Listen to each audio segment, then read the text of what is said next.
داستان سنانا شروع کی.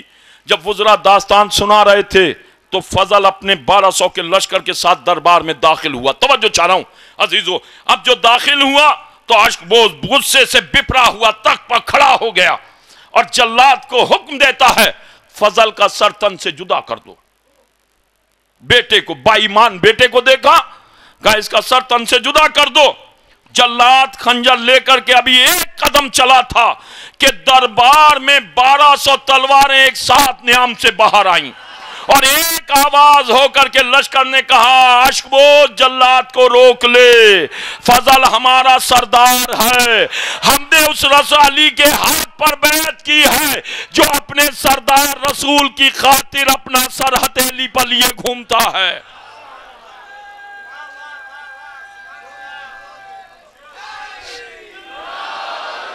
اب جو دیکھا کہ 1200 تلواریں نیام سے باہر, اشکبوز گھبرا گیا اور گھبراتے اس نے ایک جملہ کہا کہ اگر آپ نے اسلام قبول کر لیا تھا تو دربار کے آئین اور قوانین قانون تو نظر انداز نہ کیے ہوتے.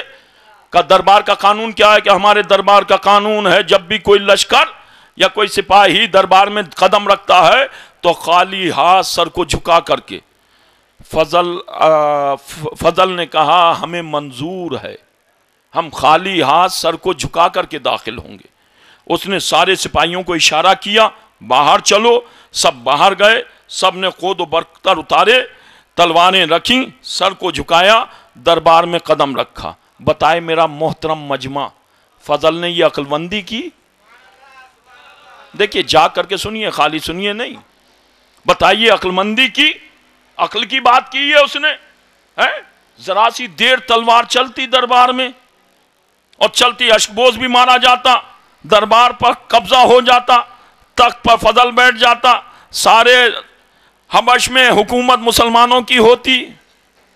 ذرا سی دیر کا مسئلہ تھا, لیکن نہیں. کیوں؟ توجہ چاہ رہا ہوں, اگر آپ تک بات پہنچ گئی اور سنجیدگی سے آپ سن رہے ہیں.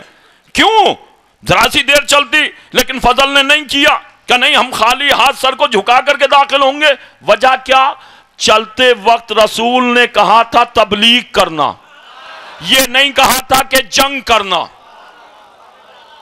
کیا کہا تھا؟ تبلیغ کرنا, یہ نہیں کہا تھا جنگ کرنا. اے تبلیغ کا ڈھول بجانے والوں, صرف کلمہ جنگ کر کے نہیں پڑھوایا جاتا, کردار کو پیش کر کے کلمہ پڑھوایا جاتا ہے. کردار کو. عزیز و فضل تلوار چلاتا, تخت پر قبضہ ہو جاتا, جنگ جیت جاتا, حبش میں سارے مسلمان ہو جاتے, لیکن قیامت تک مورخ یہی لکھتا کہ حبش میں تلوار کے ذریعے کلمہ پڑھوایا گیا اور علی کے غلام کو سب کچھ گوارا ہے, توہین اسلام گوارا نہیں ہے. توہین نہیں, کردار پر کلمہ. یہ جو کلمے کا طریقہ چل رہا ہے نہیں, یہ نہیں, اسلام اسے پسند نہیں کرتا. بس جیسے ہی کہا, اب جو داخل ہوئے, اشکبوز نے سپاہیوں کو حکم دیا سب کو قید کر لو. سارے کے سارے لشکر کے ہاتھوں میں ہتھکڑی, پیروں میں بیڑی پہنا دی گئی. اشکبوز نے اپنے بیٹے فضل کو بھی قید, وہ بھی قیدی بن گیا. اور اس کے بعد اشکبوز کہتا ہے جلاد سے اب فضل کا سر تن سے جدا کر, دیکھتا ہوں کس کی تلوار میں کتنا لوہا ہے. اشکبوز کہتا ہے جلاد سے فضل بیٹے کا سر تن سے جدا کر, دیکھتا ہوں کس کی تلوار میں, ان سپاہیوں کی جو قیدی بنے کھڑے ہیں, کتنا لوہا ہے. کہوں جملہ اگر آپ تک پہنچے, ظالم جب بھی بہادر بنتا ہے مجبور پہ بہادر بنتا ہے, مختار پہ بہادر نہیں بنتا. فوراً بس جیسے یہ کہا, لیکن اشکبوز کیا جانے, جیسے ہی جلاد کو حکم ملا, جلاد خنجر لے کر کے آگے بڑھا. ابھی قریب شہر رگے فضل خنجر پہنچنے والا تھا کہ فضل کو وہ جملے یاد آئے جو وقت رخصت علی نے تعلیم کیے تھے، مدینے کا رخ کیا، یا علی ادرکنی. ابھی جملہ تمام نہ ہونے پایا تھا کہ دربار میں ایک نور کی ہماری اترتی نظر پڑی اور اس سے دو شخصیتیں برآمد ہوئیں. ان شخصیتوں کا روب و جلال اتنا تھا کہ سارے کے سارے لشکر کی ہتھکڑی اور بیڑی ٹوٹ کر کے گر گئی. اشک بوز بوکھلا کر کے تخت پر کھڑا ہو گیا. فضل سے سوال کر بیٹھا، یہ کون ہے؟ کہا یہ وہی شخص ہے جس کے سر کے لیے تو نے ہمیں بھیجا تھا. لے کر لے ان کا سر تن سے جدا کر لے. یہ آ گئے. توجہ چاہ رہا ہوں عزیزو. بس جیسے ہی کہا یہ آ گئے سر تن سے جدا کر لے، تو اشبوز کہتا ہے یہ کہاں سے آئے؟ یہاں محبان اہل بیت بیٹھے ہوئے، یہ کہاں سے آئے؟ کہا مدینے سے. کب چلے؟ کہا کب چلے؟ کہا جب ہم نے مدد کے لیے پکارا تب یہ چلے. تو اشبوز کہتا ہے ہاں یہ معجز نما بھی ہوتے ہیں، معجزہ بھی دکھلاتے ہیں، ہم بھی معجزہ دیکھنا چاہتے ہیں. کہا کیا معجزہ دیکھو گے؟ کہا یہ جو یاقوت رکھا ہوا ہے اس سے چشمے جاری ہو جائیں. بس جیسے یہ کہا فضل نے حسرت بھری نگاہوں سے علی کی طرف دیکھا. علی نے ذوالفقار کو نکالا، اشارہ کیا. بس جیسے اشارہ کیا اس سے چشمے ابلنے لگے. جب یاقوت سے، اشکبوس کے یاقوت سے، معجزہ وہ ہے جو مخالف کے دربار میں ہو. یہ موسیٰ والی صفت علی کے اندر. اب جو اس سے چشمے ابلنے شروع ہوئے، بس جیسے ابلتا ہوا پانی دیکھا تو اشبوس کہتا ہے ان چشموں کا پانی پی سکتا ہوں؟ مولا نے کہا شوق سے پیو. آگے بڑھا، چلو میں پانی لیا، ہونٹوں سے لگایا، مزہ محسوس کیا، منہ بنا لیا. اتنا کڑوا پانی تو ہم نے کبھی پیا نہیں تھا. مولا بولے کیا بکتا ہے، ہمارے ہاتھ کا پانی کہیں کڑوا ہوتا ہے؟ فضل تم پیو. پتہ نہیں آپ تک بات پہنچ رہی ہے. دیکھیں یہ اتنا بڑا مظیم محبان اہل بیت بیٹھے ہوئے ہیں، علی کی محبت ان کے دلوں میں. فضل تم پیو. فضل آگے بڑھا، چلو میں پانی لیا، ہونٹوں سے لگایا، مزہ محسوس کیا، جھوم اٹھا. علی آج سے پہلے اتنا شیریں پانی کبھی پیا ہی نہیں تھا. باپ نے پیا کڑوا، بیٹے نے پیا شیریں.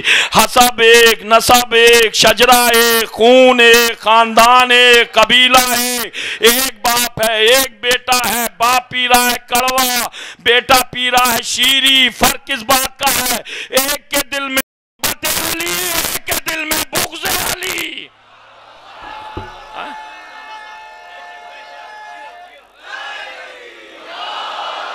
محبت والا پی رہا ہے شیریں، بغض والا پی رہا ہے کڑوا. یہ ہے دنیا کا پانی اور علی ہے ساقی کوثر. اب روزے محشر کوئی داؤ پیش سے، ہیلے حجت سے، رسول کی رشتہ داری کا سہارا لے کر اگر حوض کوثر تک پہنچ بھی گیا تو علی جام دے کر کے پہچان لیں گے کہ محبت والا ہے یا بغض والا ہے. صلوات بھیجئے محمد و آل محمد پر.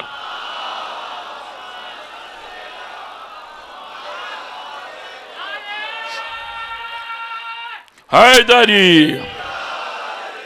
اشبوس کہتا ہے ہم نہیں مانتے اس معجزے کو، ہم نہیں مانتے. اس نے سپاہیوں سے کہا گھیر لو چاروں طرف سے، یہ نکلنے نہ پائے. عزیزو جیسے یہ کہا تو وہ ذوالفقار جو معجزہ دکھلانے کے لیے باہر آئی تھی ابھی اندر نہیں گئی. چاروں طرف جیسی فوج حملہ آور ہوئی. اب جو جنگ چلی، تھوڑی دیر تلوار چلی دربار میں. جس سپاہی کو جدھر کا رخ مل رہا تھا وہ ادھر بھاگ رہا تھا. لیکن وہ علی جو میدان کارزار میں میں منا میں سرا قلب لشکر سب پر ایک ساتھ نظر رکھتا تھا، چھوٹے سے دربار میں سب پر نظر. اب جو دیکھا اشبوز نے کہ میرے سپاہی بھاگ رہے ہیں تو انہوں نے بھی سوچا بیک ڈور سے نکل جاؤں. علی کی نظر پڑی، آپ کہاں جا رہے ہیں؟ یہ سارا ماغ تو آپ کا سجایا ہوا ہے. علی نے اچھالا، ذوالفقار کو لگایا. اشبوز دو حصے ہو کر کے زمین پر گرا. بس جیسے ہی زمین پر گرا فضل آ گیا. اب جو دیکھا کافر باپ قتل ہو گیا. فوراً کہتا مولا یہ میرا باپ کافر تھا اور کافر باپ مجھے پسند نہیں. کافر باپ. عزیزو ارے مسلمانوں، جب شیعہ کو کافر باپ پسند نہیں، صلوات بھیجئے محمد و آل محمد پر.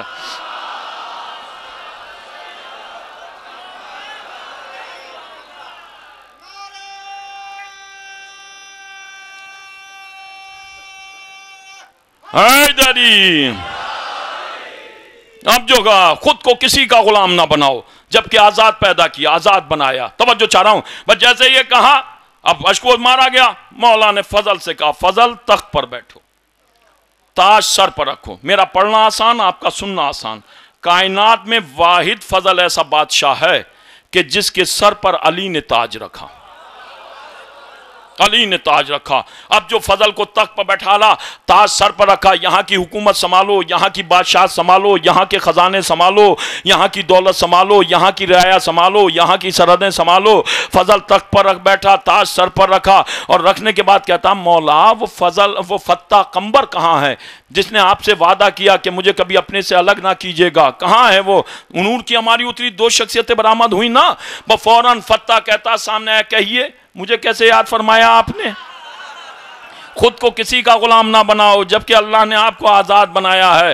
تو فضل کہتا ہے فتح قمبر تم نے دعویٰ کیا تھا دربار میں میرے بابا سے، میری بہن سے رشتے کا، اور جب بابا نے انکار کیا تمہارے پاس کچھ نہیں ہے تو تم نے کہا تھا یہ تخت میرا، یہ تاج میرا، یہ حکومت میری، یہ بادشاہت میری، یہ سلطنت میری، یہ خزانے میرے، یہ جاؤ حشم میرے، یہ میرا تاج. رہو اس تخت پر بیٹھو، اس تاج کو سر پر رکھو، یہاں کی حکومت سنبھالو، یہاں کی بادشاہت سنبھالو، یہاں کے خزانے سنبھالو، یہاں کی جائیداد سنبھالو، یہاں کی دولت سنبھالو، یہاں کی فوجیں سنبھالو، یہاں کی سرحدیں سنبھالو. بس جیسے ہی کہا تو فتح قمبر علی کا شانہ پکڑ کر کے، علی سے چپٹ کر کے کہتا ہے اے فضل یہ تخت تجھے مبارک، یہ تاج تجھے مبارک، یہ حکومت تجھے مبارک، یہ بادشاہت تجھے مبارک، یہ سلطنت تجھے مبارک، یہ جائیداد تجھے مبارک، یہ شاہ و حشم تجھے مبارک. اے فضل انصاف سے بتا دے جسے علی کی غلامی مل جائے وہ دنیا کی بادشاہت کا کیا کرے گا؟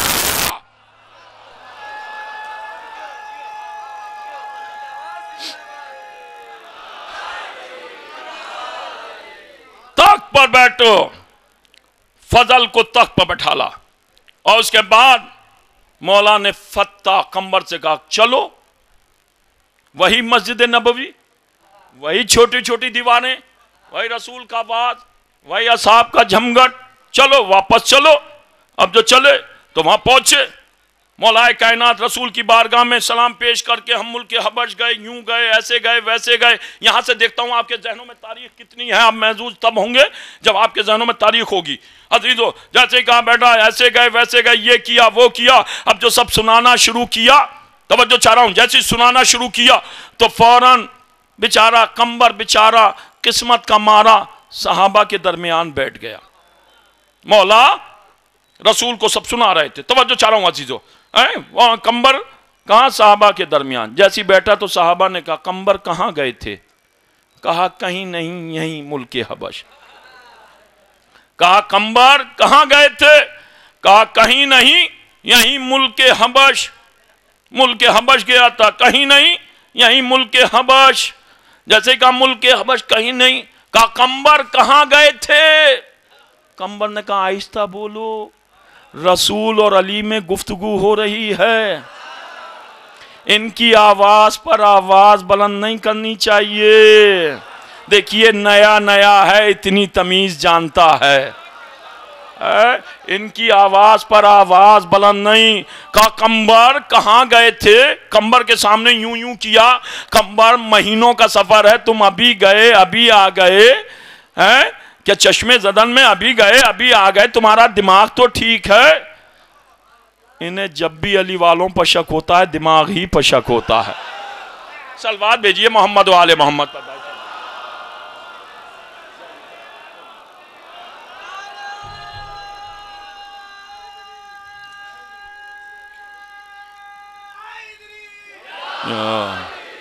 جب بھی انہیں شک ہوتا علی والا، اے قمبر ملک حبش مہینوں کا سفر. قمبر بولے تم نہیں مانو گے، دیکھ نہیں رہو علی اور رسول میں گفتگو ہو رہی ہے، تمیز نہیں ہے، چلو باہر چلو. آگے آگے علی کا غلام، پیچھے پیچھے سارے صحابہ، آگے آگے غلام پیچھے. اب مت کہنا جنازہ چھوڑ کر چلے گئے تھے. حیات پیغمبر میں غلام کے پیچھے ساری صحابیت. یہاں تک آپ کو یہ واقعہ ستون صداقت کی پہلی جلد میں ملے گا آپ کو. یہاں تک بس یہ واقعہ، آگے بس چند جملے اور آپ کی عبادت تمام. اب جو چلے مسجد نبوی کے دروازے پر، آخری بات، مسجد نبوی کے دروازے پر آئے، قمبر نے کہا پوچھو، چیخ چیخ کر پوچھو۔ کیا پوچھ رہے تھے؟ قمبر کہاں گئے تھے؟ کہا ملک حبش گیا تھا، ملک حبش گیا تھا، ملک حبش گیا تھا، علی والا ہوں، بات نہیں بدلوں گا، قیامت آ جائے۔ ملک حبش گیا۔ قمبر ملک حبش مہینوں کا سفر ہے، تم ابھی گئے، ابھی آ گئے کہ چشمے زدن میں گئے تھے؟ نیا نیا حبشی مسلمان، اسے کیا تمیز عربی لغت کا کہ چشمے زدن کیا بلند ہے، کیا بات ہے؟ فوراً کہتا ہے یہ چشمے زدن کیا بلا ہے؟ ہم سے تو علی نے اشارہ کیا، مسجد میں بیٹھے تمہارے درمیان، علی نے کہا باہر آؤ، ہم باہر گئے، علی نے کہا آنکھیں بند کرو، ہم نے آنکھیں بند کریں، علی نے کہا آنکھیں کھولو، ہم اپنے ملک میں تھے۔ یہ چشمے زدن کیا بلا ہے؟ کہا قمبر چلو، چشمے ہے قمبر، علی کل ایمان ہے، مرد میدان ہے، اسلام کی شان ہے، قرآن کی جان ہے، وہ ٹھوکر مار دیں مردہ زندہ ہو جائے، وہ روٹیاں دے دیں سورہ اتر آئے، وہ چشمے زدن میں سفر کریں تو ٹھیک۔ قمبر تم 2 اور 2 4 دن ہوئے ایمان لائے ہوئے اور تم آتے ہی اڑنے لگے، چشمے زدن میں جانے لگے۔ قمبر ہم مکے میں ایمان لائے، مدینے میں آ گئے، نوبت یہاں تک آ گئی، ہم نے تو کبھی چشمے زدن میں سفر نہیں کیا، تم آتے ہی اڑنے لگے۔ قمبر بس آخری بات، قمبر کہتے ہیں سوچو، تم بھی سوچو، ہم بھی سوچیں کہ تم آج تک کیوں نہیں اڑے اور ہم آتے ہی کیوں اڑنے لگے۔ توجہ چاہ رہا ہوں، سوچو، تم بھی سوچو، ہم بھی سوچیں، بھئی تم آج تک بوڑھے ہو گئے کیوں نہیں اڑے؟ مکے سے مدینے میں آ گئے، آج تک نہیں اڑے۔ میں نہیں تھا وہاں، نہیں تو کہتا قمبر تم ہی سوچ لو، انہیں سوچنا ہوتا 23 برس میں سوچ لیا ہوتا۔ قمبر کہتے ہیں سوچتے سوچتے، اچھا آپ نے، بس یہ کتاب میں نہیں ہے خطابت، بس ایک قمبر کہتے ہیں اچھا بتلاؤ کیوں نہیں اڑے؟ تم نے کیا شہادتیں دی؟ کہا ہم کیا شہادتیں دیتے، ہم نے لا الہ الا اللہ محمد الرسول اللہ۔ قمبر بولے آگے بڑھو، کہا نہیں ہم تو یہیں پر ہیں۔ قمبر نے پیشانی پر ہاتھ مارا اور مار کر کے کہا بوڑھے ہو گئے، اتنی تمیز بھی نہیں، چشمے زدن کا ٹکٹ تو علی ولی اللہ سے ملا کرتا ہے۔ صلوات بھیجئے محمد و آل محمد پر۔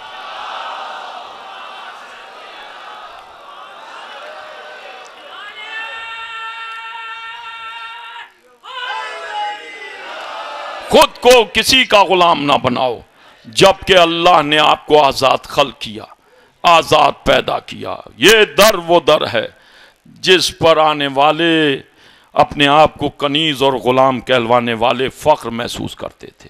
یہ ہمیں اپنا لیں، اگر انہوں نے اپنا لیا تو ہم دنیا میں بھی آزاد، آخرت میں بھی آزاد۔ اسی لیے عزیزو، جناب فضا جب شام کے دربار میں یزید نے کہا کہ ہم شطرنج کی بازی میں یزید مشغول، اور بیویاں 30 بیویاں کے جھرمٹ میں زینب کھڑی ہوئی، اور یزید بازی سے فراغت حاصل کرتا ہے تو کہتا ہے کون آیا ہے؟ کہا یہ بنی ہاشم کی بیویاں ہیں، ایک ایک کا تعارف، حاضی رباب، حاضی سکینہ، حاضی کلثوم، حاضی زینب۔ یہ اتنا محترم مجمع بیٹھا ہوا ہے، کسی کے سینے میں اتنا بڑا دل۔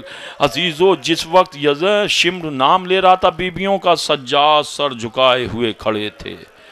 عزیزو مجمع عام میں سجاد جیسا غیرت دار سارے عرب میں کوئی نہیں تھا، بنی ہاشم میں بھی اگر کوئی غیرت دار مانا جاتے تھے تو سب سے زیادہ امام زین العابدین، اور امام اسی لیے کہتے تھے کہ اس وقت میرے کانوں پر بجلی گر رہی تھی جب میری ماں بہنوں کا نام بھرے دربار میں لیا جا رہا تھا۔ جب بھی کسی نے سوال کیا مولا سب سے زیادہ مصیبتیں کہاں پڑیں، تو مولا نے کہا الشام الشام الشام۔ عزیزو مجمع عام میں کسی ماں بہنوں کا نام، اور وہ بھی زینب، رباب، کلثوم، یہ آپ چاہنے والے بیٹھے ہوئے ہیں، اندازہ لگاؤ سجاد پر کیا گزر رہی ہوگی۔ یہ بالکل فطرت ہے عزیزو، نہ جانے کہاں درمیان میں آپ کی جد ماجدہ جناب سیدہ بیٹھی ہوں گی۔ عزیزو وہ پرسہ لینے کے لیے آئی ہیں، آپ دل کھول کر کے رو۔ امام رضا فرماتے ہیں میرے جد مظلوم پر اس طریقے سے گریہ کرو کہ جیسے کوئی بوڑھی ماں اپنے جوان بیٹے کو روتی ہے۔ یہ واحد عبادت ہے جس پر گارنٹی دی گئی ہے کہ وہ بخشا جائے گا، اسے جنت ملے گی، جو ہمارے حسین پر گریہ کرے گا۔ میں اس وقت تک جنت میں قدم نہیں رکھوں گی جب تک میرے حسین پر ایک ایک رونے والا جنت میں نہ چلا جائے۔ جنت میں اس وقت تک قدم نہیں رکھوں گی جب تک آواز دی، جیسے یہ کہا حاضی رباب، حاضی رقیہ، حاضی سکینہ، حاضی زینب، جیسے ہی زینب کا نام آیا تو یزید نے کہا یہ وہی زینب ہے جس سے حسین مشورہ کیا کرتے تھے؟ کہا یہ وہی زینب ہے، ہم بھی زینب سے کلام کرنا چاہتے ہیں۔ بس جیسے یہ آواز یزید نے کہی کلام کرنا چاہتے ہیں تو جناب فضا ہلکا توڑ کر کے جناب زینب کے سامنے آ کر کے کھڑی ہو گئیں اور کھڑے ہو کر کے ایک جملہ کہا، یزید یہ رسول کی بیٹی ہے۔ یزید اس کے سر کو کبھی سورج نے برہنہ نہیں دیکھا ہے، یزید اس نے کبھی نامحرم سے کلام نہیں کیا ہے۔ یزید ایسا نہ کر، یزید کیا یہ کون ہے؟ کہ یہ فضا دیکھا چاہنے والی۔ بس ایک روایت پڑھوں گا اور آپ کی عبادت تمام ہے عزیزو۔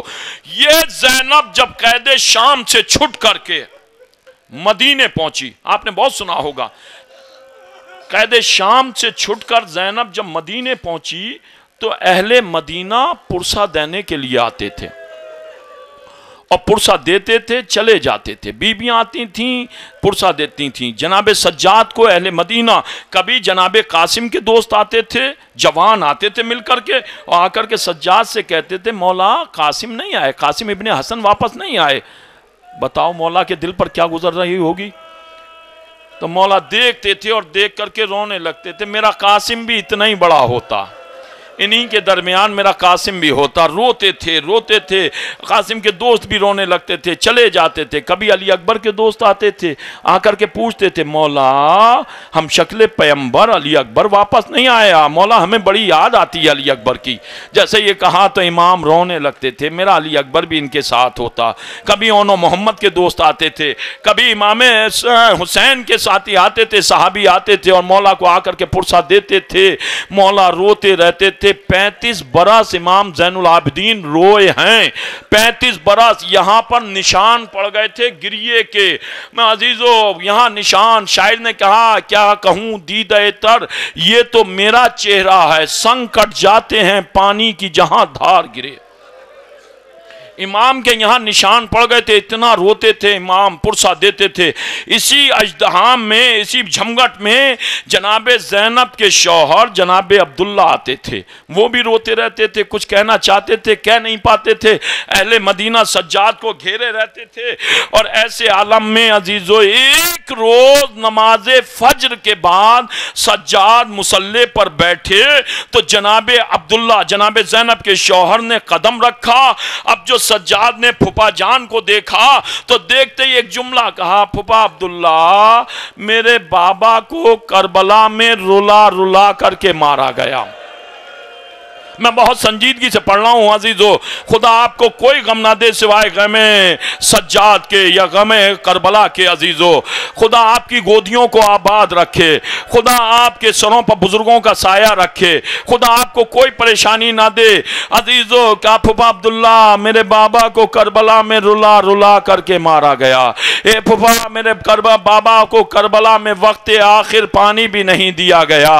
سجاد روتے رہے عزیزو، جناب عبداللہ روتے رہے، روتے روتے سجاد ٹھہرے اور ٹھہر کر کے کہتے ہیں پھپا عبداللہ میں دیکھتا ہوں آپ روزانہ آتے ہیں اور کچھ کہنا چاہتے ہیں لیکن کہہ نہیں پاتے، اس لیے کہ اہل مدینہ مجھے گھیرے رہتے ہیں، میرے بابا کا پرسہ دینے آتے ہیں۔ پھپا عبداللہ بتلائیے آپ کیا کہنا چاہتے ہیں؟ بس جیسے ہی کہا تو جناب عبداللہ نے کہا سجاد آپ امام وقت ہیں، ہم حکم نہیں لگا سکتے، ہم گزارش کر سکتے ہیں۔ اے سجاد جب سے واقع کربلا ہوا ہے سجاد میں اپنے گھر میں قدم رکھتا ہوں، مجھے ایسا محسوس ہوتا ہے کہ گھر کے در و دیوار مجھے کھانے کو دوڑ رہے ہیں، اس لیے کہ میرے اون و محمد کربلا میں شہید ہو گئے، گھر کی تنہائی مجھے کاٹنے کو دوڑتی ہے۔ سجاد میں آپ کی پھپھی کو آپ کے گھر میں رہنے کو منع نہیں کرتا، لیکن سجاد کبھی پھپھی سے کہنا ہمارے گھر بھی آ جایا کریں۔ ہمارے گھر بھی آ جائے. یہ جملہ کہا. جناب سجاد نے کہا پھپھا عبداللہ ٹھیک ہے، میں بابا سے میں پھپھی اماں کو یہ پیغام پہنچا دوں گا. عبداللہ اٹھے بازار میں چلے گئے. سجاد اٹھے اب حجرے سے سینے خانہ کی طرف بڑھے. دیکھا سینے خانہ میں جناب زینب تشریف فرما ہے. سجاد کو دیکھا، پوچھا بیٹا کون آیا تھا؟ کہا پھپھا عبداللہ آئے تھے. کیا کہہ رہے تھے؟ کہہ رہے تھے کبھی ہمارے گھر آ جایا کرو. بس جیسے ہی شوہر کا یہ جملہ سنا، علی کی بیٹی نے اپنے سر پر چادر کو اوڑا. 1.5 برس کے بعد زینب اپنے گھر کی طرف جا رہی ہے. عزیزو 1.5 سال سے جس گھر میں کوئی بی بی نہ رہی ہو، اس بیوی گھر کا کیا عالم ہو جاتا ہے. اب جو زینب نے گھر میں قدم رکھا، گرد و غبار سے ہٹا ہوا گھر، سیدہ کی پاک و پاکیزہ بیٹی جاروب کو اٹھایا. زینب نے گھر کو صاف کرنا شروع کیا. زینب جب گھر صاف کرتے کرتے حجرے میں پہنچی تو 2 بستروں پر نظر پڑ گئی. بس جاروب ہاتھ سے چھوٹ کر گر گئی. کربلا کا رخ کیا. نو محمد.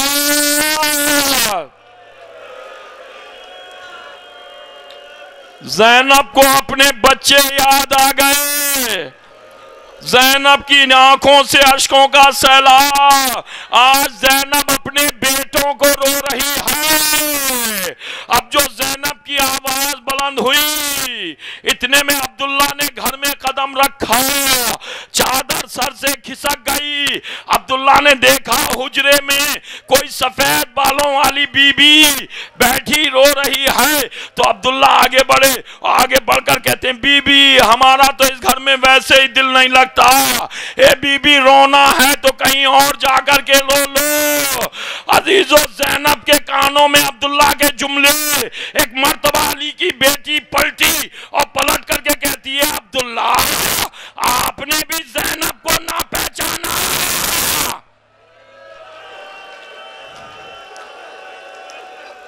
خدا آپ کی آوازوں پر رحمت نازل کرے. عبداللہ آپ نے بھی ہمیں نہیں پہچانا. بس جناب عبداللہ نے زینب کو دیکھا چہرے پر جھریاں پڑ گئیں، رنگ سیاہ ہو گیا، زینب کے بال سفید ہو گئے. تو جناب عبداللہ کہتے ہیں زینب میں کیسے پہچانتا؟ جب آپ گئیں تھیں تو سر کے بال سیاہ تھے، یہ سفید کیسے ہو گئے؟ عزیزو زینب اپنے اونو محمد کو یاد کر کے رو رہی تھی. آج دونوں میاں بی بی بیٹھے ہیں، بچے یاد آ گئے. اور یاد جو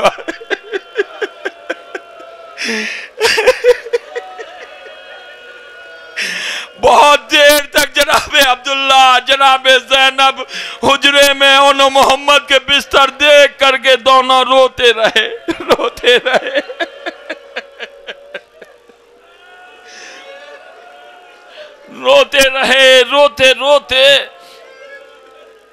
جناب زینب نے عبداللہ سے کہا عبداللہ آپ نے ہمیں کس لیے بلایا؟ عبداللہ آپ نے ہمیں اس لیے بلایا کہ آپ ہم سے سوال کریں کہ ہم نے اونو محمد کو کربلا میں شہید کیوں کرا دیا. تو جناب عبداللہ نے کہا نہیں بی بی ہم نے اس لیے نہیں بلایا. کہا پھر کس لیے بلایا؟ آپ ہم سے یہ سوال کریں کہ ہمارے سر سے شمر نے چادر کیسے چھینی؟ کہا نہیں بی بی اس لیے نہیں بلایا.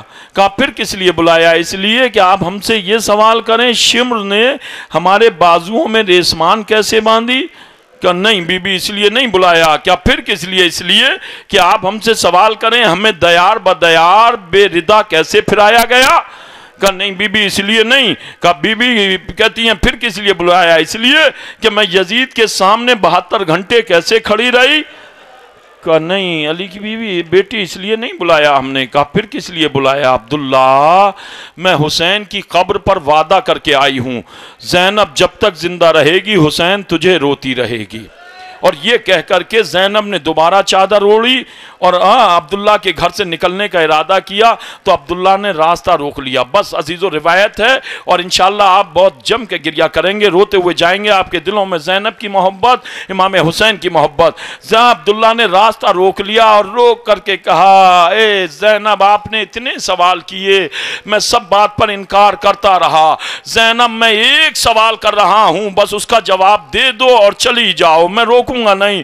تو جناب زینب کھڑی ہو گئی. عبداللہ پوچھو سوال کیا ہے؟ زینب مارکہ صفین سجا ہوا تھا, محمد حنفیہ حملہ کر کے واپس آ چکے تھے. محمد حنفیہ نے بڑا کامیاب حملہ کیا. علی مرتضیٰ نے مجھے حکم دیا, عبداللہ تم بھی جاؤ حملہ کرو. میں بھی بہت بہادری سے لڑا اور لڑ کر کے جب واپس آیا تو علی مرتضیٰ کھڑے ہو گئے اور کھڑے ہو کر کے انہوں نے محمد حنفیہ کو آگے بلایا, مجھے آگے بلایا اور بلا کر کے دونوں کو سینے سے لگایا اور لگانے کے بعد ایک جملہ کہا, محمد حنفیہ تم بہت زیادہ بہادر ہو, عبداللہ تم بھی بہت زیادہ بہادر ہو, لیکن خبردار اپنی بہادری پر کبھی گھمنڈ نہ کرنا, اس لیے کہ میرا حسین تم دونوں سے زیادہ بہادر ہے. میرا حسین تم دونوں سے زیادہ بہادر ہے. اے زینب یہ جملہ میرے مولا علی کہہ رہے تھے. علی جسے بہادر کہے اس سے زیادہ بہادر کون ہوگا؟ زینب اس دن سے میرے دل میں ایک تمنا تھی کہ میں حسین کی جنگ دیکھوں. زینب مجھے اتنا بتا دے کربلا میں میرے آقا حسین نے تلوار کیسے چلائی؟ بس جیسے ہی عبداللہ نے یہ جملہ کہا تو زینب کو چکر آ گیا اور عبداللہ کے شانوں کو پکڑ لیا اور پکڑنے کے بعد کہا, اے عبداللہ جب میرا عباس مارا گیا, میرا علی اکبر کے سینے پر برچھی لگ گئی, جب میرا قاسم پامال ہو گیا, جب میرے اونو محمد مارے گئے تو حسین نے تلوار کو نکالا اور نکال کر کے حملہ کرتے جاتے تھے اور کہتے جاتے, تم نے میرے علی اکبر کو مارا ہے, تم نے میرے قاسم کو مارا, تم نے میرے اونو محمد کو مارا. جب حملہ کرتا تھا حسین, عبداللہ فوجیں کوفے کی دیواروں سے ٹکراتی تھی, لیکن جب فوجیں بھاگ جاتی تھی تو میرا حسین پلٹ کر کے آتا تھا اور آنے کے بعد عبداللہ حسین کبھی دائیں جانب دیکھتا تھا کبھی بائیں جانب دیکھتا تھا, کوئی دادے شجاعت دینے والا نہیں تھا. تو حسین فرات کا رخ کرتا تھا, آواز دیتا تھا, عباس ہم نے تمہاری جنگ دیکھی, عباس ہماری جنگ نہیں دیکھو گے. اے عبداللہ فوجیں آ جاتی تھیں, میرا حسین پھر حملہ کرتا تھا اور جب فوجیں بھاگ جاتی تھیں تو حسین گھوڑا دوڑاتا ہوا اپنے علی اکبر کے لاشے پر, اے بیٹا علی اکبر بوڑھا باپ جنگ کر رہا ہے, علی اکبر ہم نے تمہاری جنگ دیکھی.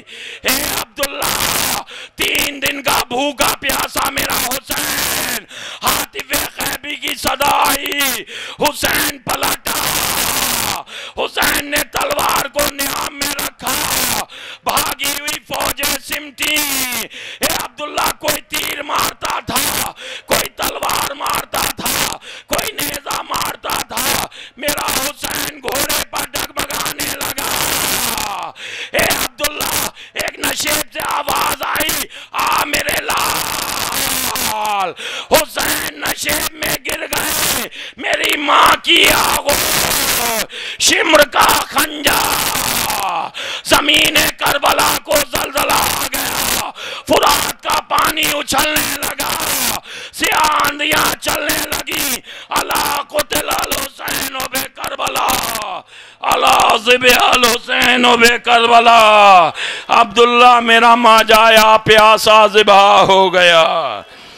اللہ لعنت اللہ علی قوم الظالمین.